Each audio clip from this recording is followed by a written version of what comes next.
In the dark expanse of the world's oceans during the 1940s, a new kind of warfare silently reshaped the fate of nations. Beneath the waves, far from the roar of artillery and the glare of the battlefield, submarines prowled unseen, ghostly predators in a war defined by secrecy and survival. Yet among the thousands that sailed, a haunting few vanished entirely, leaving behind only cryptic coordinates and unanswered transmissions. Their disappearance remains one of the most perplexing enigmas of the Second World War. World War II marked the peak of submarine warfare, a deadly chess match played beneath the sea. The Allies and Axis powers both pushed their underwater fleets to technological extremes. The British Royal Navy refined stealth and endurance, while the U.S. Navy's Gato-class submarines became long-range hunters of Japanese shipping routes. Across the Atlantic, the Kriegsmarine's infamous U-boats unleashed terror on Allied convoys, cutting supply lines that sustained Britain's war effort. But the ocean, vast and indifferent, swallowed friend and foe alike. Sometimes without warning, sometimes without a trace. Between 1939 and 1945, over 70 Allied submarines went missing, many presumed lost to mines, depth charges, or mechanical failure. But in some cases the record simply stops. A last radio check-in. A routine course update. Then silence. Even the most meticulous wartime logs could not explain their disappearance. For naval historians, these gaps are more than statistics. They are stories that ended mid-sentence. The Pacific Ocean became a graveyard for submariners. American boats, operating thousands of miles from home, faced relentless danger, enemy aircraft, rough seas, and an unseen killer, the underwater mine. Yet the hazards were not purely physical.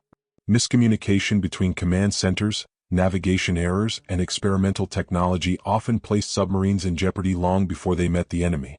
Commanders carried classified orders, their missions known only to a handful of intelligence officers. If a submarine failed to report, the truth of its fate was often buried beneath layers of wartime secrecy. As the war expanded, so too did the demand for covert operations.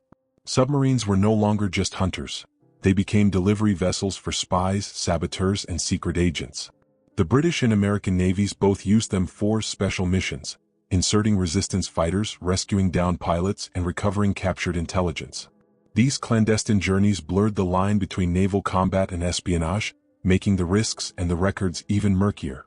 When one of these vessels vanished, its mission's classified nature often meant no public record was ever released. The human element was equally haunting. Each submarine carried between 60 and 80 men, sailors who lived in cramped quarters for months on end. The smell of diesel, the claustrophobic pressure, the constant hum of the engines, it was a life of endurance and silent discipline. One naval officer described it in his diary, "The ocean is our enemy and our shield. We sail beneath death itself, unseen by the world above." When a submarine was lost, there were rarely witnesses and no bodies recovered. Families received a telegram, "Missing in action," followed months later by a line in an official report, "Presumed lost." Decades later, the world's oceans still conceal these iron tombs. Each wreck discovered tells part of a larger story, of courage, secrecy, and unanswered questions. Why did so many disappear without a trace? Were they victims of enemy action, or of the perilous conditions that defined early underwater warfare? Some believe that in certain cases, governments knew more than they revealed, choosing silence to protect wartime intelligence, or to conceal experimental missions gone wrong. In the archives of naval history, these disappearances are not mere anomalies. They are the silent echoes of a world at war. Each one a mystery trapped in cold salt water, waiting for rediscovery. Sonar sweeps and deep-sea expeditions continue to uncover fragments, twisted hulls, scattered artifacts, fragments of messages sent long ago. Yet with every discovery, new questions surface. Why did some subs break radio silence before vanishing? Why were certain patrol routes omitted from official maps? For every confirmed wreck, several remain lost, resting somewhere in the abyss beyond reach and reason. Their coordinates are whispers on yellowed logbooks, their names etched on memorial walls. In wartime briefings, their losses were explained away with technical guesses. A mine, a malfunction, a lucky enemy strike. But in truth, the deep ocean keeps its secrets well. These are not stories of defeat, they are stories of endurance, of the thin line between bravery and oblivion. And as sonar pings echo across the deep, we are reminded that history still hides beneath the waves. The mystery begins here with 5 submarines that sailed into silence and never returned. Next, we turn to the first of these disappearances, the USS Scorpion, a vessel whose final mission remains one of the most puzzling in U.S. naval history. It was January 1944. The Pacific War had reached a turning point. The U.S. Navy, growing in strength and confidence, launched a new series of submarine patrols into enemy-controlled waters, missions designed to choke off Japan's vital shipping lanes. Among them was the USS Scorpion, SS-278, a Gato-class submarine built for stealth, endurance, and precision. Her mission was routine on paper: patrol the East China Sea and interdict enemy vessels. Yet, by the end of that winter, the Scorpion would vanish completely, leaving behind only a few cryptic signals, and one of the enduring mysteries of the Second World War. Commissioned in 1942, the Scorpion was a workhorse of American undersea warfare. At 311 feet long, with 10 torpedo tubes and a top submerged speed of 17 knots, she was among the most advanced submarines in the Pacific Fleet. Her crew of 77 men, led by Lieutenant Commander Maxwell Lewis Reich, had already proven their skill across 3 successful war patrols. The men trusted their captain, a calm, methodical officer known for pushing the limits of stealth operations. On January 5, 1944, Scorpion departed Pearl Harbor for her 4th war patrol. Her orders were clear: proceed to the East China Sea, hunt Japanese shipping, and coordinate with the USS Herring on joint operations. Her last confirmed message came 2 weeks later, on January 16, a routine transmission reporting her position and a small enemy convoy sighting. After that, nothing. No distress call, no SOS, no acknowledgement of repeated radio hails. Scorpion was gone. At first, Navy Command assumed radio failure. Communication blackouts were common in submarine warfare. Silence often meant survival. But as the days turned into weeks, a quiet dread began to settle over Pearl Harbor's submarine base. By March 6, the Navy officially listed Scorpion as overdue and presumed lost. The announcement reached families in small envelopes bearing the U.S. Navy seal, a few sterile lines of text to summarize an ocean of grief. What made the disappearance so baffling was the absence of evidence. The East China Sea was heavily mined by both Japanese and Allied forces, a deadly labyrinth for any sub. The official post-war analysis concluded that Scorpion had likely struck a mine near her patrol area off Nansei Shoto, southwest of Okinawa. Yet some intelligence officers were unconvinced. Declassified reports decades later revealed that Scorpion's route placed her near Japanese naval yards at Kure and Sasebo, locations of high intelligence interest.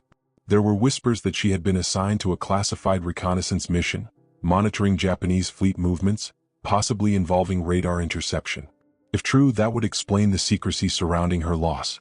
Wartime naval intelligence often obscured the details of special operations. The few surviving pages of Scorpion's War Patrol orders show unusual redactions, lines missing, coordinates omitted. One marginal note from a Pacific Fleet operations officer simply reads, "Unusual routing approved by SyncPac." To historians, such phrasing hints at something far beyond a simple patrol. Former submariners later described the Scorpion as one of the quietest boats in the fleet, and one of the most daring. On her 3rd patrol, she had infiltrated shallow Japanese waters, sinking a patrol ship under heavy fire. Her crew earned commendations for valor, but also a warning from command: extreme risk, unnecessary exposure. It is possible that Reich's aggressive tactics, coupled with minefield navigation, sealed their fate. Modern sonar sweeps have offered faint hope of discovery. In the 1990s, an oceanographic survey off Okinawa detected metallic debris consistent with a submarine hull at 160 meters depth. Some believed it could be Scorpion. But verification was impossible. The site lay in a heavily mined region, inaccessible to divers. The Navy quietly closed the file, labeling it inconclusive. One sailor who had trained with Scorpion's crew recalled in an interview decades later, "She was a good boat. We never thought she wouldn't come home. But out there, in that cold, black sea, when something goes wrong, no one ever knows how or why." His voice broke on the last words, a reminder that for many the war never truly ended, it just went silent. To this day, Scorpion's resting place remains undiscovered. No wreck, no memorial plaque, no final proof. Her name sits on the tablets of the missing at Manila American Cemetery, among hundreds of submariners who sailed into the unknown. Was she lost to mines, to enemy depth charges, or to a mission too secret to ever be declassified? No one can say with certainty. What is known is this: somewhere beneath the rolling gray waters of the East China Sea lies a steel tomb, a time capsule from 1944, sealed forever. Inside, the story of her final hours remains unwritten, locked in silence and pressure. And while Scorpion's fate was shrouded in secrecy, another disappearance would soon baffle the Royal Navy, a British submarine whose final mission mixed espionage, betrayal, and tragedy in the Aegean Sea. In January 1942, as the Mediterranean War reached its most perilous stage, the British submarine HMS Triumph slipped quietly from Alexandria harbor. Her orders, like so many issued under the veil of wartime secrecy, were simple yet dangerous. Conduct a covert operation in the Aegean Sea, land secret agents on the Greek coast, and attack Axis shipping along the way. She never returned. What began as a mission of precision and courage ended in silence, a silence that would endure for nearly 80 years. Triumph was a T-class submarine 276 feet long, equipped with 11 torpedo tubes and capable of diving to 300 feet. Commanded by Lieutenant John Simons Huddett, a veteran submariner admired for his composure and daring, she had already built a reputation in the Mediterranean for aggression. Between 1941 and early 1942, Triumph carried out 10 war patrols, sinking merchant ships, laying mines, and supporting British special operations. She was known among her crew for a peculiar superstition. Before every mission, Huddett would touch the periscope casing 3 times for luck. On her 11th patrol, that ritual would be tested one final time. On January 26, 1942, Triumph was assigned to Operation Isinglass, a Special Operations Executive (SOE) mission designed to deliver and later extract agents working with the Greek resistance. Her orders came directly from the British Admiralty and SOE Cairo. She was to drop 2 Greek agents near the coast of Antiparos, assist in the evacuation of stranded Allied soldiers, then proceed north toward the island of Milos for reconnaissance and sabotage. It was the kind of operation that blended espionage, naval warfare, and diplomacy, and the kind that often left little trace when things went wrong. The landing at Antiparos went smoothly, according to intercepted German communications later analyzed after the war. Triumph made contact with the local resistance under the cover of night and successfully deployed her agents. Then, as dawn approached, she dove to periscope depth and transmitted a short signal. Landing completed. Proceeding as planned. That was her last message. She was never heard from again. When Triumph failed to return to Alexandria by early February, British command at once suspected disaster. Axis forces had heavily mined the approaches to the Aegean Islands, and Italian destroyers patrolled the surrounding waters. Yet the details didn't align with a typical loss. In the weeks that followed, reports filtered through the Greek underground of a possible betrayal. A local informant, sympathetic to the Axis, had allegedly reported the agent's presence soon after Triumph's departure. Within days, German and Italian troops rounded up the resistance network on Antiparos. The agents were captured, interrogated, and eventually executed. Their testimony may have revealed Triumph's intended movements. But if betrayal led to an ambush, why was no wreckage ever found? No explosion, no oil slick, no survivors. The official Admiralty report listed Triumph as missing, cause unknown. Some speculated she had struck one of the many Italian defensive mines between Antiparos and Milos. Others believed she may have suffered a catastrophic internal malfunction, a torpedo explosion, or a dive plane failure. Without wreckage, the theories remained just that, theories. For decades, the mystery deepened. The Mediterranean, a shallow sea compared to the Atlantic, had yielded many wartime wrecks, but not Triumph. Her coordinates were a puzzle even to the experts who had studied her patrol patterns. Then, in 2022, 80 years after her disappearance, a Greek research team led by Kostas Thokteridis made a groundbreaking discovery. Using advanced sonar mapping, they located a submarine at a depth of 203 meters near Cape Saunion. The markings, hull configuration, and damage patterns matched HMS Triumph precisely. The discovery confirmed a tragic but heroic end. Evidence showed that the submarine had descended steeply, her bow embedded in the seabed, the forward hatch sealed tight. No sign of battle damage or external attack, only the unmistakable outline of a dive gone wrong. Experts now believe that Triumph suffered a critical mechanical failure shortly after submerging, perhaps a malfunctioning valve or flooding in the forward torpedo room, sending her to the depths before the crew could react. Yet even this explanation leaves questions. Why did the crew fail to send a distress signal? Was the damage so immediate that communication was impossible? And what of the captured agents? Did their forced confessions indirectly cause the loss of Triumph by alerting Axis forces to her presence, prompting new minefields or patrols? The answers, like the submarine itself, remain partly buried in the sea.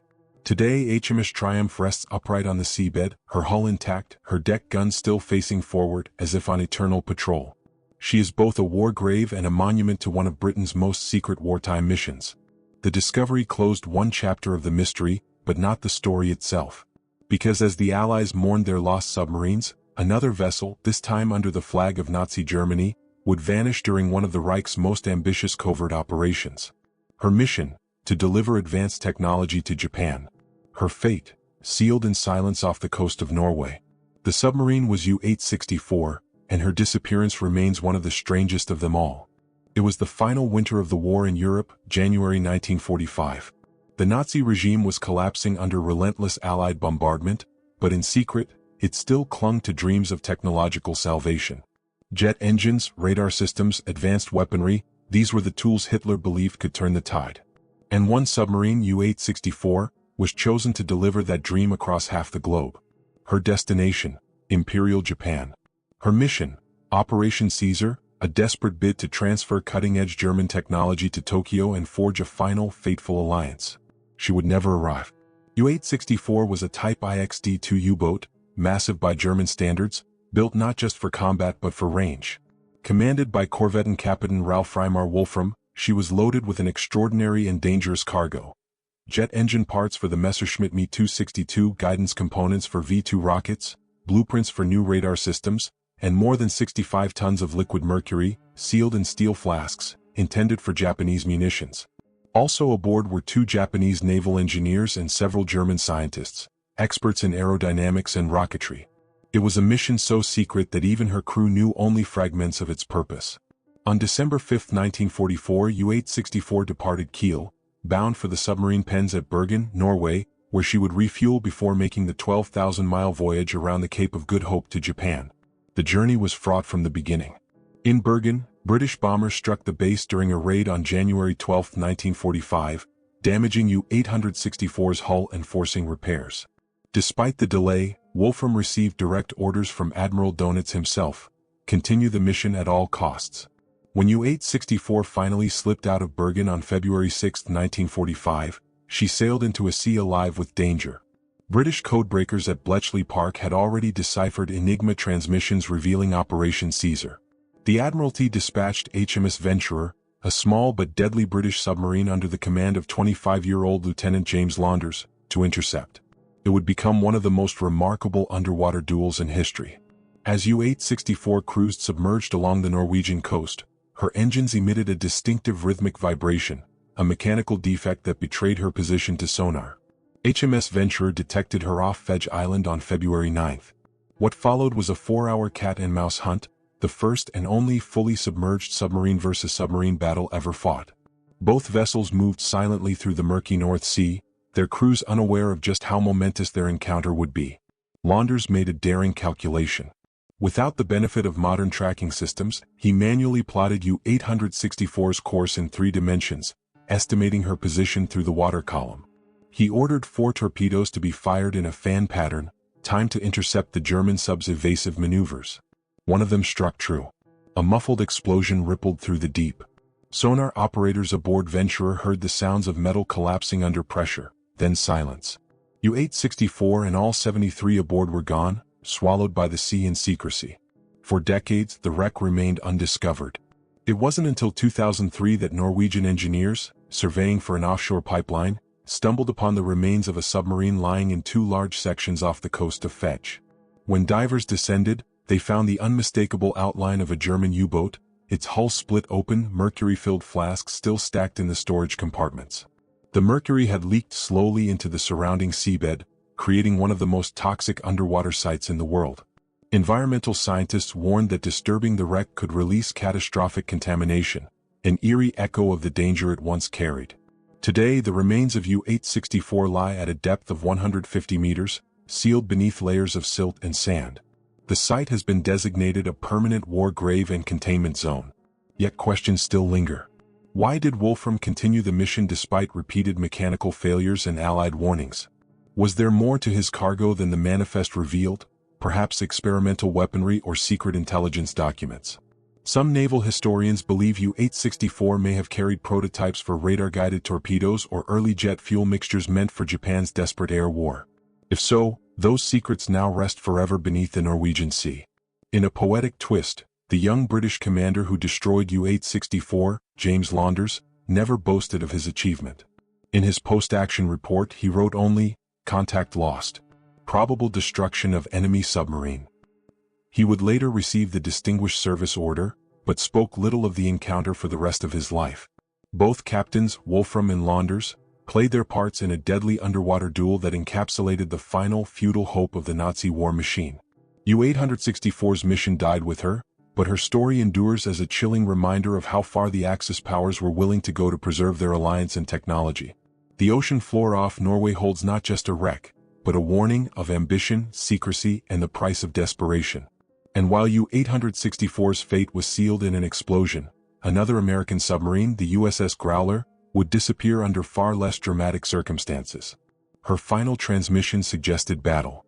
Yet no one, not even her enemies, ever claimed to have seen her again. November 1944, the Pacific War had entered its most intense phase. American submarines roamed Japan's shipping lanes with increasing dominance, crippling supply convoys, cutting off fuel routes, and tightening the noose on the Empire's shrinking perimeter. Among these was the USS Growler, SS-215, a name etched in naval legend for its boldness and aggression. Commanded by Commander Thomas B. Oakley, Jr., Growler was on her 11th patrol, a veteran of countless battles. But this time, as she slipped silently through the Luzon Strait, she would vanish forever. Commissioned in 1942, Growler was a Gato-class submarine, the same lineage as the famed Wahoo and Tang. She was designed for long-range patrols and devastating attacks. Her first commander, Lieutenant Commander Howard Gilmore, had already made Growler famous early in the war when he ordered the now iconic command, "Take her down," sacrificing his life after being wounded during a surface gun battle. For this act of heroism, Gilmore was posthumously awarded the Medal of Honor. By 1944, Growler was one of the most battle-hardened subs in the Pacific Fleet, her crew steeped in tradition, courage, and superstition. Her 11th patrol began on November 8, 1944.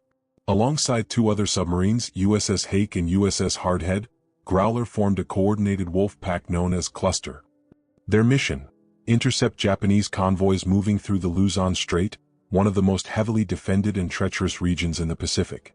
The area was known for unpredictable currents, tight channels, and Japanese hunter-killer groups. But the promise of high-value targets made the risk acceptable. On November 20th, Growler transmitted her last radio message. She reported making contact with a large enemy convoy, escorted by destroyers, and planned to attack before dawn. That message ended with the calm precision typical of submarine communications. Intend to fire torpedoes and submerge. Will report results. It was never followed up. Growler was never heard from again. The other two submarines in her pack, Hake and Hardhead, waited for her scheduled check-ins. None came. Both boats eventually broke off the patrol and reported her missing. When the war ended, the U.S. Navy reviewed captured Japanese records, expecting to find evidence of Growler's destruction. None existed. No confirmed depth charge attack. No debris or bodies recovered. In official documents, her loss was listed as cause unknown. The Luzon Strait, however, was a death trap for submariners. The Japanese had sown it with extensive minefields to defend key shipping lanes between Formosa, now Taiwan, and the Philippines. Even seasoned navigators struggled to avoid the invisible killers below. Some historians suggest that Growler may have struck one of these mines while maneuvering for attack. Others point to her history of mechanical issues, a damaged periscope housing, and recurring engine troubles that could have made emergency dives hazardous. There is also the matter of her tactics. Growler's earlier commanders had earned a reputation for bold surface attacks, a strategy that was both daring and deadly. Commander Oakley continued that legacy. One post-war analysis by the U.S. Submarine Force noted that Growler often attacked from dangerously close range, sometimes firing torpedoes while surfaced to ensure accuracy. In the crowded, shallow waters of the Luzon Strait, such tactics could have spelled disaster if enemy escorts closed in. Still, some inconsistencies remain. Japanese convoy logs from November 21 to 23 mention two submarine attacks, both repelled, but only one confirmed sinking, not attributed to Growler. The Japanese destroyer Shigure reported dropping depth charges on a possible submarine contact, but later noted no oil, no debris. If this was Growler, she may have been fatally damaged yet managed to sink silently to the bottom, undetected. For decades, the fate of Growler remained one of the U.S. Navy's enduring mysteries. She was among 52 American submarines lost during World War II, representing over 3,500 men, a loss rate higher than that of any other U.S. service branch. Each disappearance left a void in the naval record, a missing chapter in the story of America's undersea war. Families of Growler's crew waited years for answers that never came. Her name is carved today into the marble of the Submarine Memorial at Pearl Harbor, a testament to those who sailed into danger and did not return. In the years since, explorers and naval historians have searched the Luzon Strait with sonar and submersibles, hoping to locate her wreck. Despite multiple expeditions, nothing definitive has been found. The strait's shifting silt and unpredictable currents conceal wrecks easily, burying even large steel hulks within decades. Somewhere in that murky abyss, Growler rests, perhaps upright, perhaps broken, her silent torpedo tubes still aimed toward an enemy that never saw her coming. Her story, like that of so many wartime submarines, reminds us that not all mysteries end with discovery. Some remain suspended between myth and memory, half known, half lost, yet never forgotten. And as the Pacific War came to its bloody conclusion, hundreds of submariners' names would join hers on the rolls of the missing. Their boats, scattered from the Atlantic to the South China Sea, became monuments to courage and uncertainty. In the end, the ocean keeps its secrets well. But as history has shown, every silence in the deep tells a story, and together, these 5 vanished submarines paint a haunting picture of courage, technology, and tragedy in the unseen war beneath World War II's surface. From the icy depths of the North Atlantic to the sweltering waters of the Pacific, World War II submarine war was a battle unlike any other, invisible, unrelenting, and deeply human. It was fought in the crushing silence of the deep, where life and death could be separated by inches of steel and seconds of decision. For every victory recorded, there were submarines like USS Scorpion, HMS Triumph, U-864, and USS Growler, vessels that departed with hope and purpose, only to vanish without a trace. Together, they form a chapter of history that remains half-written, an archive of unanswered questions lying beneath the waves. In total, more than 200 submarines from all major powers disappeared during the war. Some fell victim to mines or depth charges. Others succumbed to mechanical failures, navigation errors, or simple bad luck. Yet in many cases, their exact fates were concealed not only by the ocean but by the fog of secrecy that surrounded submarine operations. Classified missions, unrecorded routes, and missing logs all contributed to an enduring uncertainty, one that still challenges historians today. For the men who served aboard these steel coffins, the risks were ever present. Submarine warfare demanded an almost inhuman endurance. Crews endured 100-degree heat in the engine rooms, stale air heavy with diesel fumes, and days or weeks of absolute silence. They operated by sound alone, listening for the telltale propeller thrum of an enemy destroyer, the faint echo of sonar pings, seeking them in the dark. Many kept diaries, though few ever survived to see them recovered. One entry from an American submariner found years later read simply, "We hunt and we are hunted. If we are lucky, we go home. If not, we become ghosts." That sentiment captures the essence of this hidden war, a struggle not just against the enemy but against the ocean itself. In a sense, every lost submarine is both a casualty and a time capsule. Modern exploration technology, sonar mapping, remotely operated vehicles, and deep-sea photography has begun to uncover some of these wrecks. Each discovery offers both closure and new mystery.